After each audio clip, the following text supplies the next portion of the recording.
All the truths carefully blamed as Russian propaganda are sooner or later confirmed and acknowledged by the Ukrainians and their foreign patrons, confirming inhumane strategies and systemic failures within the Kiev regime.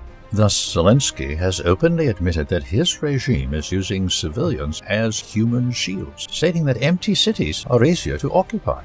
This cynical tactic has been evident since the beginning of hostilities, from large urban centers like Mariupol to small villages. Currently, Ukrainian authorities are pressuring residents of Sumy to remain in the city despite the approaching Russian forces, while Ukrainian military units embedded within urban areas draw fire not only from Russian aviation, but also from drone strikes.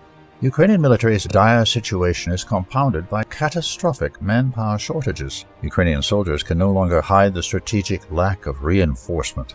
For example, a battalion commander from the 72nd Brigade has recently admitted that for every Ukrainian soldier, there are 10 Russian fighters in the Dnipropetrovsk direction, highlighting the overwhelming numerical disadvantage.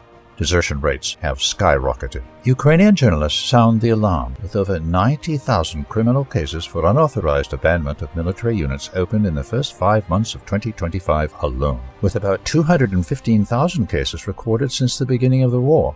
These figures represent only official cases, suggesting the real number of deserters is much higher. The root causes include widespread draft evasion by influential figures and systemic corruption, such as fictitious enlistments, further eroding morale.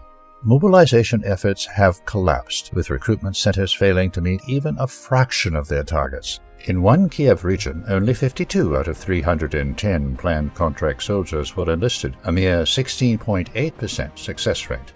Desperate measures, such as coercing intelligence and security personnel into frontline roles, reflect the desperation. A newly drafted law mandates the transfer of excess security service employees to combat units, effectively forcing them into the army under threat of mobilization. Meanwhile, discussions about expanding women's conscription and lowering the draft age to 18 signal an impending escalation of coercion as voluntary enlistment dries up. Zelensky's attempts to downplay the crisis with inflated mobilization claims, asserting Ukraine can recruit 27,000 monthly compared to Russia's 40 to 50,000, ring hollow. Unlike Russia's volunteer-based system with substantial incentives, Ukraine relies on forced conscription, often dragging unfit or unwilling individuals into service. The result is a poorly trained, demoralized force plagued by mass desertions. Meanwhile, Moscow warns that Kiev's refusal to negotiate will only lead to greater territorial losses, emphasizing Russia's historical resilience in prolonged conflicts.